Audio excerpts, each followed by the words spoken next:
The ultimatum. The crystalline spires of the hegemony central station pierced the darkness of space like frozen lightning. Ambassador Marcus Vale stood before the viewing port of his transport shuttle, studying the massive structure that housed the government of 300 worlds. His assistant, Lieutenant Rivera, approached with a datapad. "Sir, they're ready for you," she said quietly. Marcus nodded, straightening his simple black diplomatic uniform. Unlike the elaborate ceremonial garments favored by most galactic representatives, human attire emphasized function over form. It was a philosophy that extended far beyond clothing. The great assembly hall stretched upward for nearly a kilometer, its walls lined with floating platforms where representatives from the hegemony's member species observed proceedings. At the center, the Council of Primarchs sat in judgment 12 ancient races who had ruled this section of the galaxy for 50,000 years. Supreme Overseer Kethlan extended his forearms in what his species considered a gesture of acknowledgement. His elongated skull pulsed with bioluminescent patterns that conveyed subtle emotions his translator couldn't capture. "Ambassador Vale of Terra, you stand before this council to answer for your species' violations of hegemony law." Marcus stepped forward into the designated circle. "I'm here to discuss a misunderstanding, Supreme Overseer." "Nothing more." "Misunderstanding?" The word came from Primarch Zess, whose insectoid features clicked with agitation. "Your colonies have expanded into 17 systems marked for hegemony development. Your mining operations extract resources from worlds we claimed centuries ago. This is not misunderstanding. This is theft."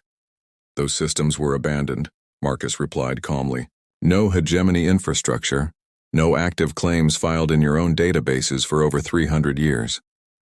According to your own Charter of Territories, Article 7, Section 4, abandoned claims become void after a century of non-development." The council members exchanged glances through various sensory organs. They hadn't expected the young human to quote their own laws.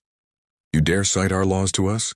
Primarch Yylon's scales shifted to a deep purple, indicating anger. "Your species has been spacefaring for barely 2 centuries.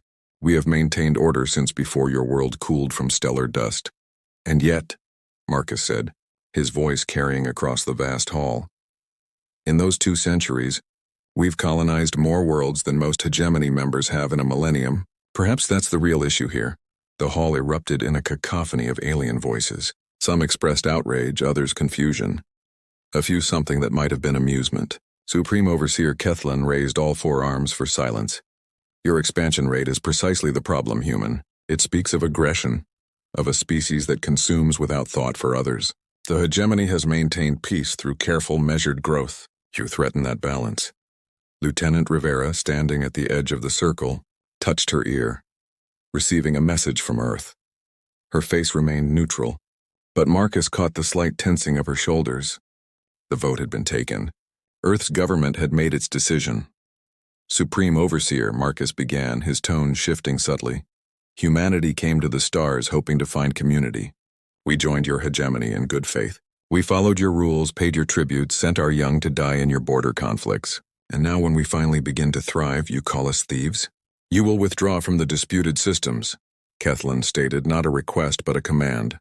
"You have 30 cycles to evacuate your illegal colonies. Failure to comply will result in military intervention. 30 days to evacuate 12 million humans?" Marcus shook his head. "That's impossible, and you know it."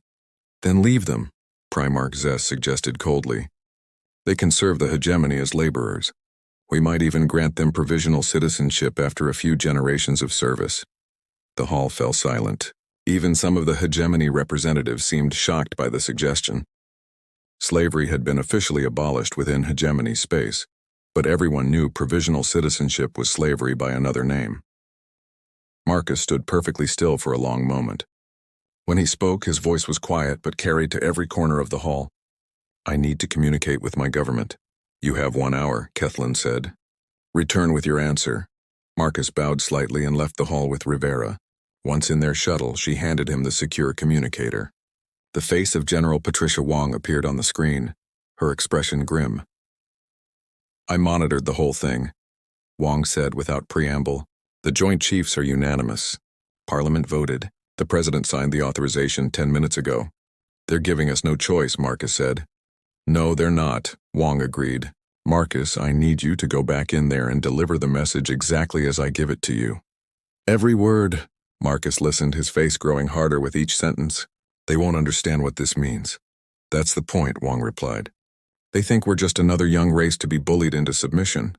They have no idea what humanity really is, what we had to become to survive our own nature. An hour later, Marcus stood again before the Council of Primarchs. The entire assembly had gathered, expecting to witness humanity's capitulation. What is Earth's answer? Kethlin demanded. Marcus stood straighter, his voice carrying the weight of 3 billion human voices. Earth's answer is this: we will not withdraw. We will not abandon our people. We will not bow to tyranny dressed in the robes of law. Then you choose war? Kethlin's bioluminescent patterns flared bright red. No, Marcus said. You chose war the moment you demanded we abandon our own. You chose war when you suggested enslaving our citizens. You chose war when you decided that might makes right. He paused, letting the words sink in. Since you chose war, let us show you how it's done. The hall erupted again, but Marcus continued speaking over the noise. You have 48 hours to withdraw your threat. After that, we will consider all diplomatic solutions exhausted. You dare threaten the hegemony? Primarch Yilon rose from his seat. We have 1,000 warships. You have barely 100. Numbers, Marcus said quietly, have never been humanity's advantage. He turned and walked out of the hall, Rivera close behind. As they boarded their shuttle, she asked, Sir, do you think they'll reconsider? Marcus looked back at the crystalline station. No, they've forgotten what it means to fight for survival. They've had peace for so long, they think war is just politics by other means. And what is it really? For humanity? Marcus's expression was grim. It's what we spent 10,000 years perfecting on ourselves before we found something else to point it at. The shuttle pulled away from the station. In 48 hours, the hegemony would learn why. Humanity's first message to the stars hadn't been hello or we come in peace. It had been a simple mathematical proof, demonstrating that they had unlocked the power of the atom. Earth had tried diplomacy. Earth had tried cooperation. Earth had tried peace. Now Earth would demonstrate why the first human invention after fire and the wheel had been the weapon. The hegemony had 50,000 years of experience maintaining peace. Humanity had 10,000 years of experience perfecting war. The galaxy was about to learn which education was more thorough. The demonstration Admiral Thexnil of the hegemony's Third Fleet stood on the command deck of his flagship, the Eternal Supremacy, watching his armada assemble. 800 vessels gathered in perfect geometric formation, their hulls gleaming with energy shields that had never known failure. He felt satisfied. The humans would see this display and understand the futility of resistance. Admiral, his tactical officer reported, all ships in position. The human colonies are 17 light hours away. No defensive fleet detected. They're hiding. Thexnil mused, his tentacles curling in what his species considered contemplation. Or they've already fled.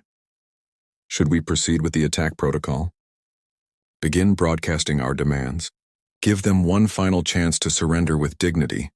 The message went out across all frequencies in all known human languages. It demanded immediate and unconditional surrender, the evacuation of all disputed territories and the submission of Earth to hegemony oversight. It was generous by hegemony standards. They were offering survival.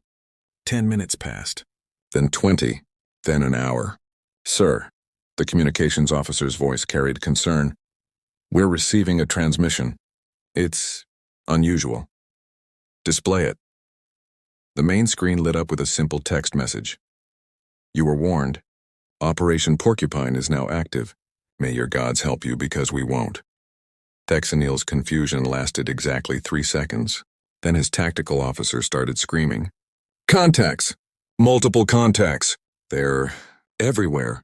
The tactical display exploded with red dots. Not dozens, not hundreds, but thousands. They appeared from nowhere, as if space itself had suddenly given birth to them.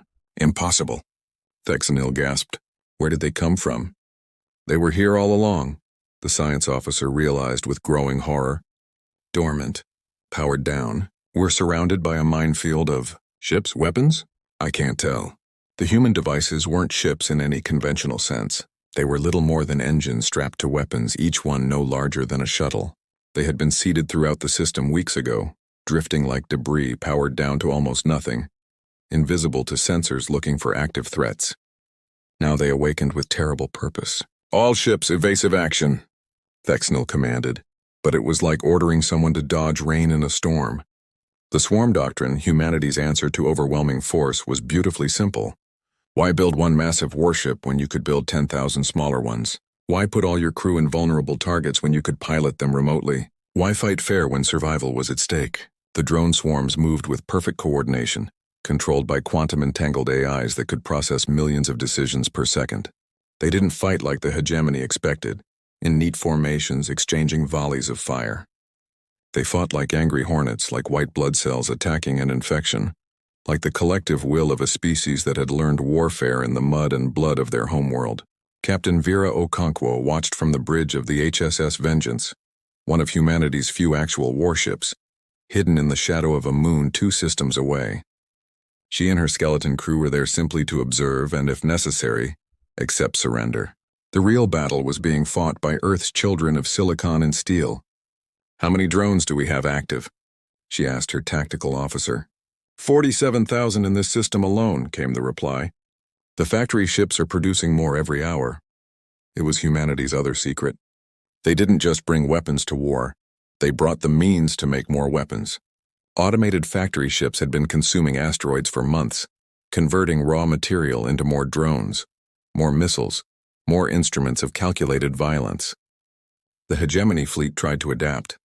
They formed defensive spheres concentrating their firepower. It didn't matter. The drones would sacrifice 100 of themselves to kill one enemy ship, and humanity could afford that exchange rate. For every drone destroyed, 2 more were already being built. "Incoming message from the Eternal Supremacy," communications reported. "They're requesting terms." "Put them through," Okonkwo ordered. Admiral Thexnell appeared on screen, his tentacles pale with fear. Behind him, his bridge was in chaos, alarms blaring, officers shouting, the lights flickering from system failures. "We yield," he gasped. "Please call off your weapons." "We yield." "Admiral," Okonkwo said calmly, "you're broadcasting on an open channel. Are you sure you want the entire hegemony to hear their 3rd fleet surrendering to a single human ship?" Thexnell's eyes, all 6 of them, widened in realization. There's only one of you? In this system?" "Yes. The 47,000 drones are controlled by our ship's AI.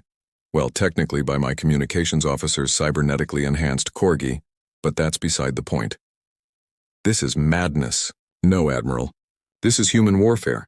We don't send our people to die when machines can do the job better. We learned that lesson in our own world wars." Now about those terms, within 6 hours the hegemony's 3rd fleet was gone. Not destroyed, that would have been wasteful. Instead, their navigation systems were crippled, their weapons disabled, their engines reduced to barely enough power to limp home. Each ship was left with a message burned into their main displays. "You chose war. We chose efficiency." But humanity wasn't done teaching. On the hegemony capital world, Supreme Overseer Kethlan received report after report. The 4th Fleet, ambushed by what appeared to be weaponized asteroids. The 5th Fleet, infected by a computer virus that turned their own maintenance robots against them. The Pride of Yylon, the hegemony's most powerful dreadnought, was found drifting in space, its crew unharmed but every single system locked out. The ship's AI apparently convinced it was an agricultural transport carrying fertilizer. "How?" Kethlan demanded of his military advisors. "How are they doing this?" "They're not fighting a war," his chief strategist realized. "They're solving a problem.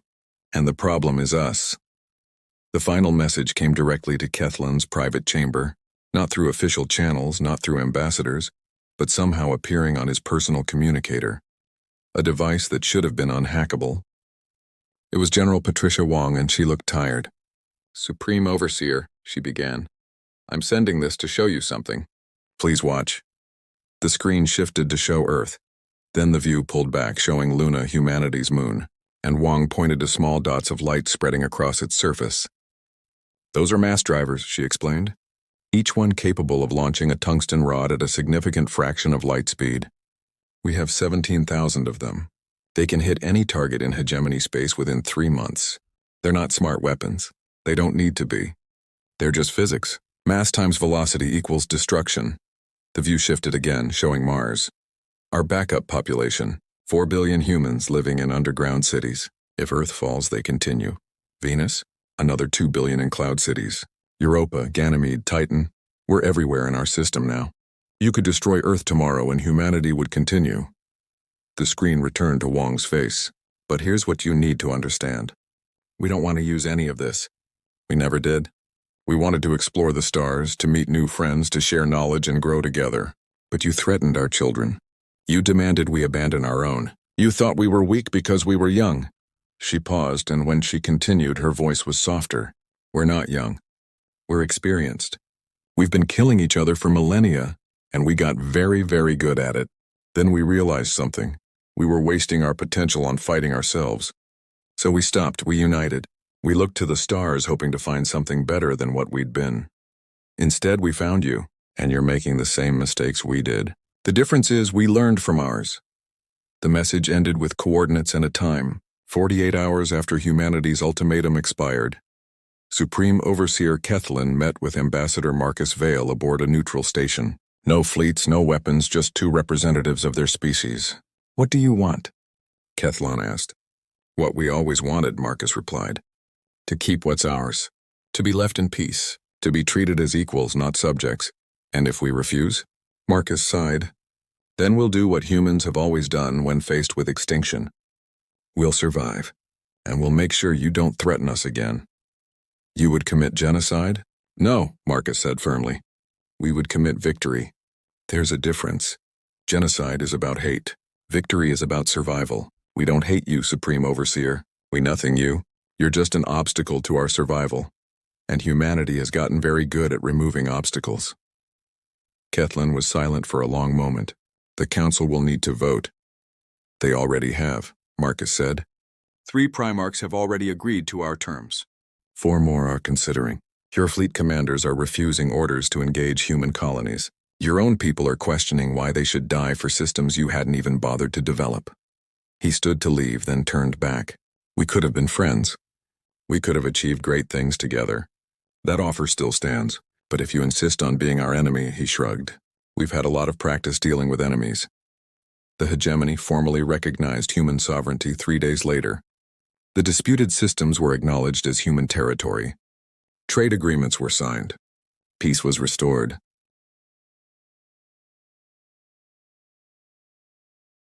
But throughout the galaxy, in military academies and strategic planning centers, a new course was added to the curriculum. Human warfare, the study of asymmetric victory.